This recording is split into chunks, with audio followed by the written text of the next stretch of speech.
দর্শক, আমাদের আজকের বিষয় ভাঙে জীবন আলোচনায় যুক্ত হয়েছেন সিরাজগঞ্জ থেকে বাংলাদেশ নদী বাঁচাও আন্দোলনের সভাপতি মাসুদ পারভেজ এবং রাজবাড়ী থেকে পানি উন্নয়ন বোর্ডের নির্বাহী প্রকৌশলী আব্দুল আহাদ। স্বাগত জানাচ্ছি আপনাদের দুজনকে আমাদের আজকের আয়োজনে। শুরুতে আসলে একটু সিরাজগঞ্জেই যেতে চাই। বাংলাদেশ নদী বাঁচাও আন্দোলনের সভাপতি মাসুদ পারভেজ রয়েছেন আমাদের সঙ্গে। আসলে এই যে চৌহালি উপজেলার কথাই যদি ধরি, মানে উপজেলার ভবন, সরকারি অফিস, থানা, মানে একের পর এক স্থাপনা কিন্তু নদীতে বিলীন হতে হতে বলা যায় যে তার অস্তিত্বই হারাচ্ছে এবং 900-র বেশি ঘরবাড়ি, জমি, ফসল সবকিছু একেবারে ধ্বংস হয়ে যাচ্ছে। আপনাদের কার্যক্রমগুলো একটু জানতে চাই। ভাঙন রক্ষায় কি কি উদ্যোগ নিচ্ছেন বা কাজ করতে গিয়ে আসলে কোনো রকমের সমস্যার সম্মুখীন হচ্ছেন কিনা? নিকিতা, প্রথমে একটু সংশোধনী দিতে চাই যেটি আসলে সেটি হলো যে বাংলাদেশ নদী বাঁচাও আন্দোলন সিরাজগঞ্জ জেলা শাখার সভাপতি আমি, এবং এটি আসলে কেন্দ্রীয়ভাবে ঢাকা থেকে আসলে নিয়ন্ত্রিত হয়। যাই হোক, আপনি যেটি বলছিলেন যে সিরাজগঞ্জের চৌহালির যে অংশটি আছে, আপনি নিশ্চয়ই জানেন যে চৌহালির আসলে দুটি অংশ। একটি অংশ যমুনা নদীর পূর্ব পাড়ে, একটি অংশ যমুনা নদীর পশ্চিম পাড়ে। দুপাড়েই কিন্তু আসলে ভাঙছে। যদিও পূর্ব পাড়ের যে অবস্থা সেটি কিন্তু আসলে প্রায় 1 যুগ ধরে কিন্তু এই জায়গায় আসলে মানুষ ভাঙন কবলিত হচ্ছে, এবং যে এটি আসলে ভৌগোলিক কারণে এই জায়গাটি নিয়ন্ত্রণ করে টাঙ্গাইল পানি উন্নয়ন বোর্ড। এবং টাঙ্গাইল পানি উন্নয়ন বোর্ডের সঙ্গে আমরা যতবার কথা বলেছি, ওনারা কিন্তু বারবারই শুধু আশ্বাস দিয়েছেন, কিন্তু আসলে স্থায়ী কোনো সমাধান কিন্তু হয়নি। এবং আপনি নিশ্চয়ই জানেন যে টাঙ্গাইলের যে উপজেলা পরিষদ, যে বাজারগুলো ছিল, হাসপাতাল, সমস্ত কিছুই কিন্তু এখন আসলে নদীগর্ভে বিলীন হয়ে গেছে এবং নতুন করে সেই জায়গাটিতে আবার জায়গা নির্ধারণ করা হয়েছে, কিন্তু এখন পর্যন্ত সেই জায়গায় কোনো ভবন ওঠেনি। এবং সবচেয়ে কষ্টদায়ক বিষয় যেটি, যে একটি কলেজের জায়গাকে কেন্দ্র করে এখন সমস্ত কিছু এই জায়গা থেকে পরিচালিত হচ্ছে, যেটি সকলের জন্যই আসলে কষ্টসাধ্য যে কোথায় কোন অফিসটি আছে।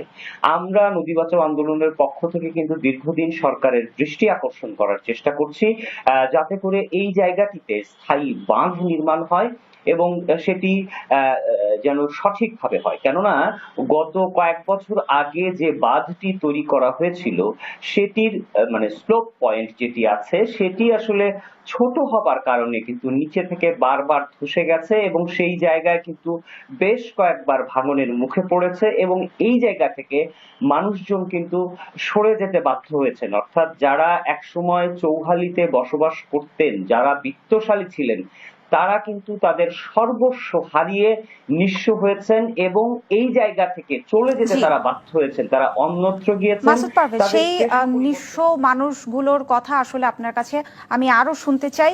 তবে যদি একটু মাসুদ পারভেজের কাছে যেতে চাই, যে আপনি যেটি বলছিলেন টাঙ্গাইলের ওপরে পানি উন্নয়ন বোর্ডের ওপরে যে দায়িত্বটি রয়েছে, অনেকেই বলছেন, স্থানীয়রা এবং জনপ্রতিনিধিরাও কিন্তু বলছেন যে তাদের ওপর দায়িত্ব দেবার কারণেও আসলে এই সমস্যার সমাধানটা হতে একটু সময় লেগে যাচ্ছে। আপনার মতামত একটু জানতে চাই। আমরা যেটা কাছ থেকে দেখেছি, শুধুমাত্র যে আসলে টাঙ্গাইল পানি উন্নয়ন বোর্ডের উপরে এই দায়িত্ব দেবার কারণেই যে শুধু সেটি বিলম্বিত হচ্ছে, বিষয়টি কিন্তু আমার কাছে এমনটি মনে হয়নি। কেননা সিরাজগঞ্জের পূর্ব পাড়ে যেটি আছে, অর্থাৎ এনায়েতপুরের অংশে যে অংশটুকু আছে, এই জায়গাটিতেও কিন্তু গ্রাম থেকে পাঁচিল পর্যন্ত 6 কিলোমিটার এলাকায় কিন্তু গত 3 বছর ধরে ভাঙন চলছে।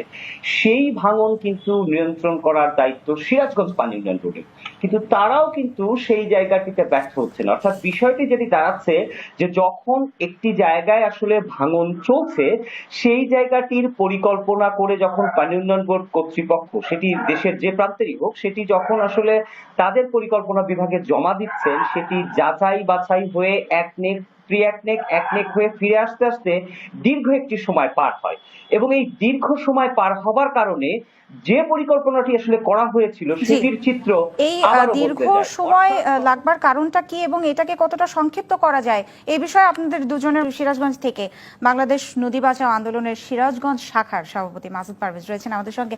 আমরা শুরুতে আসলে চৌহালি উপজেলা নিয়ে আলাপটা শুরু করেছিলাম। আপনার কাছে আসলে আপনার মতামত জানতে চাই যে এই এখন যে অংশগুলো টিকে রয়েছে সেগুলোকেও যদি রক্ষা করতে চাই বা বাঁচাতে চান, সেক্ষেত্রে কি কি পদক্ষেপ নেওয়া উচিত বা কি কি পদক্ষেপ নেওয়া দরকার বলে আপনি মনে করছেন? হ্যাঁ, ধন্যবাদ। আসলে যেটি প্রথমেই বলতে চাই যে আসলে চৌখালির যে অংশটি এখন পর্যন্ত টিকে আছে, এটুকুকে যদি আমরা রক্ষা করতে চাই, তাহলে আসলে এই জায়গায় স্থায়ী বাঁধের কোনো বিকল্প নেই। যেটি আসলে অনেক ব্যয়বহুল, এটি সত্যি। কিন্তু ব্যয়বহুল হলেও এটি যদি আসলে না করা যায়, তাহলে যে অংশটুকু আছে সেটুকু আসলে থাকবে না। আপনি নিশ্চয়ই দেখে থাকবেন যে সিরাজগঞ্জের চৌখালের একটি অংশে একটি ব্রিজ এখনো দাঁড়িয়ে আছে এবং সেই জায়গা থেকে অন্ততপক্ষে ৫০০ মিটার এলাকার মধ্যে এখন পানি। অর্থাৎ এই জায়গায় যে একসময় জনবসতি ছিল, এই ব্রিজটি কিন্তু সেটি প্রমাণ করে। কিন্তু এবার নদী ভাঙনের কবলে পড়ে সেই অংশটুকু বিলীন হয়ে গেছে।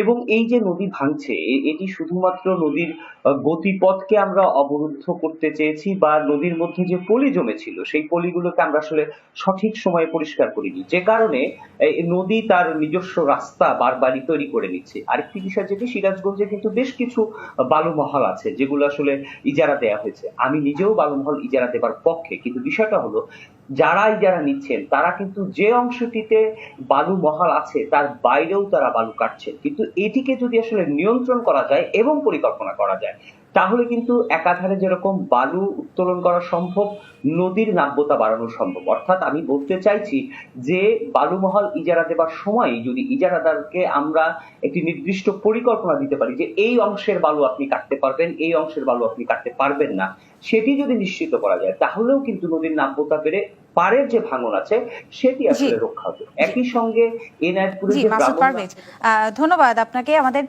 সময়ও আসলে একদম শেষের দিকে আমরা চলে এসেছি। মাসুদ পারভেজ এবং আব্দুল আহাদ, আপনাদের দুজনকে অসংখ্য ধন্যবাদ আমাদের সঙ্গে সংযুক্ত হওয়ার জন্য। নিশ্চয়ই ভালো থাকবেন, সুস্থ থাকবেন।